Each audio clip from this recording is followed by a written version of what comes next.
This is the beginning of a brand new YouTube channel, so I thought, what better way to start than to take a look back at the immersive experiences that have inspired me over the years, starting with early childhood, all the way up to the experiences that really got me into my current profession. So, let's get into it. Hello YouTube, my name is John and I am an immersive experience designer and just all-round enthusiast of everything immersive and themed entertainment, from museum attractions all the way up to the biggest theme parks in the world. But when did this interest begin?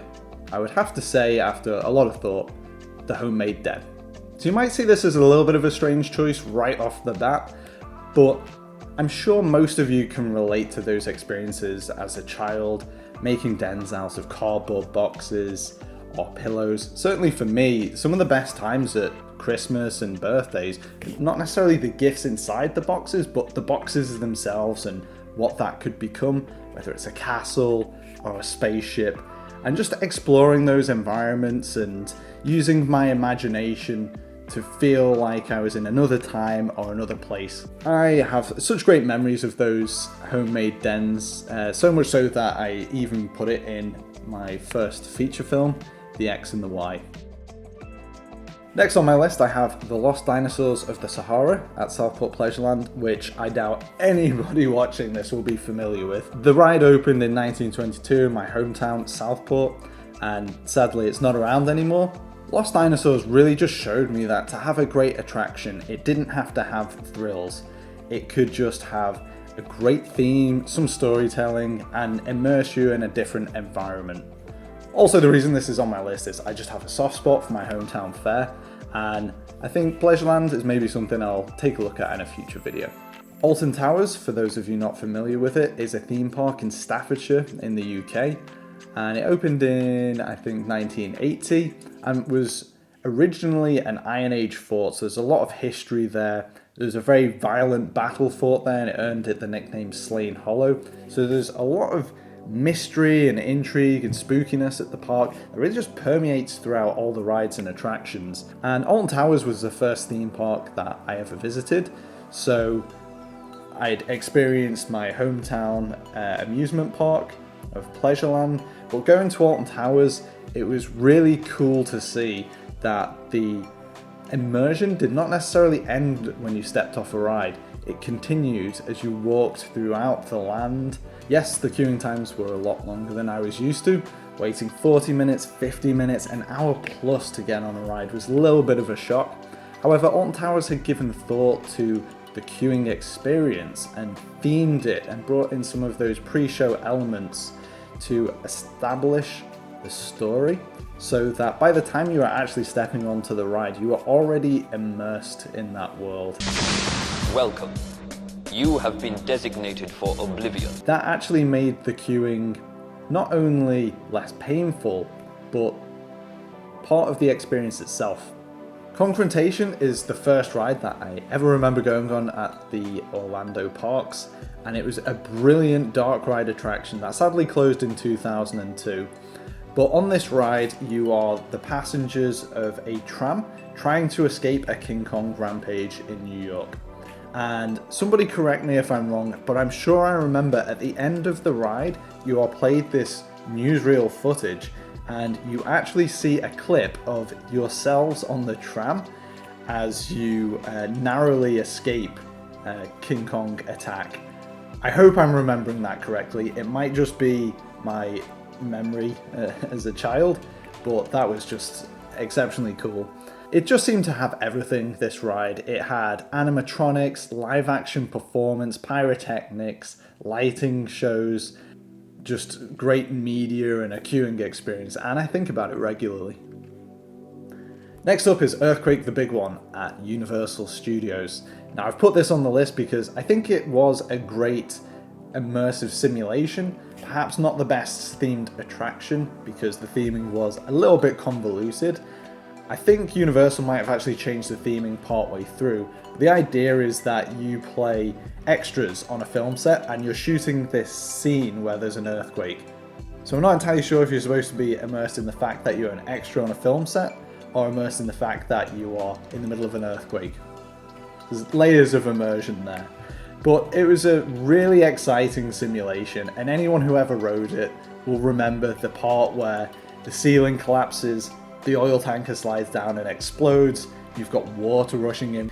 It's just a great simulation. That was a lot of fun, and you really do feel immersed in this dramatic event. Twister ride it out at Universal Studios. You might be noticing a little bit of a trend here. Sadly, the attractions that I've mentioned from Universal Studios are no longer with us, but I can see why. Twister was a very popular film at the time when I would have ridden this attraction, but now it would be quite an outdated IP. It's coming! It's headed right for us! It's already here! However, it was a great live show, similar to Earthquake, where it was really just simulating this spectacle, this event. But it did it in an interesting way that I hadn't seen before. It blended pre-recorded media with just these physical effects in the space. That was really cool to see at the time, and it just showed me the potential of blending pre-recorded material with physical effects to give a real sense of depth, to really expand that space that you inhabit. And Twister's really had a long-lasting effect on me, so much so that a recent experience we made at Immersive Interactive was somewhat based on Twister. It's an experience called Times Table Tornadoes, and you can definitely see the influence there. The Twilight Zone Tower of Terror at Disney's Hollywood Studios. It had to be on this list. Anyone who's familiar with that attraction would be, I'm sure, frustrated if I hadn't included it as a source of inspiration. It really has everything. What is at its core? Quite a simple but really good drop ride. Has some fantastic theming built around it. The storytelling's great, the set design's great, and the staff really go out of their way to make the experience as immersive as possible. It has a great queue that has a lot of great attention to detail in the props and the set design, and a really good pre-show as well that just builds on these layers of immersion, so by the time you step onto that ride, you are all in. The Rainforest Cafe in Atlantic City. This was the first themed restaurant that I went to, and it had never occurred to me before that that kind of theming that I was familiar with at theme parks could be applied to something other than a ride or attraction. And the Rainforest Cafe does it very well. The main draw is definitely the show and being immersed in this rainforest environment.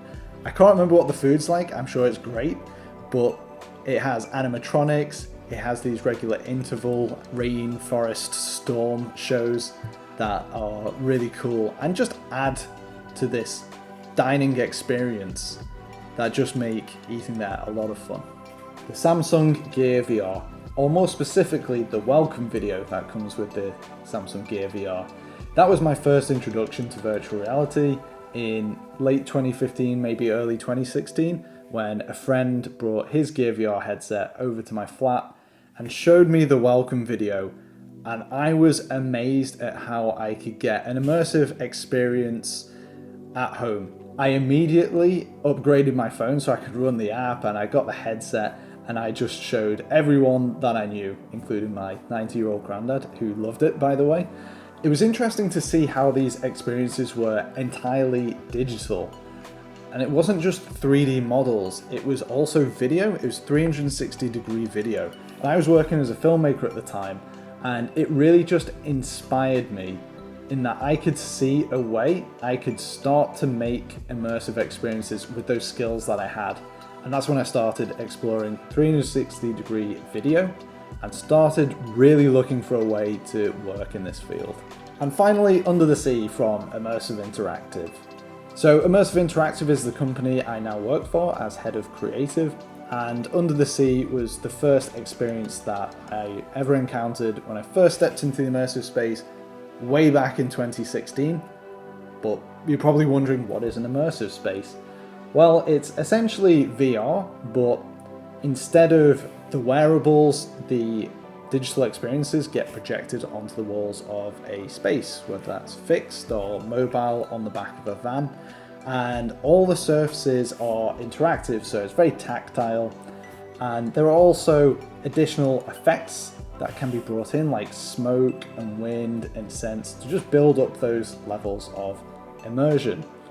But an immersive space, it's not just for entertainment, it is for education, training, medical simulation, and I'm sure a whole host of other uses that we have yet to discover. But what it does is takes some of that magic from the immersive experiences that you get at theme parks and just brings it to a wide variety of settings and applications. Which immersive experiences and themed entertainment had the biggest impact on you? Please let me know in the comments and I might explore them in a future video. And if you like this video, please subscribe, click the notification bell, and I will see you in the next one.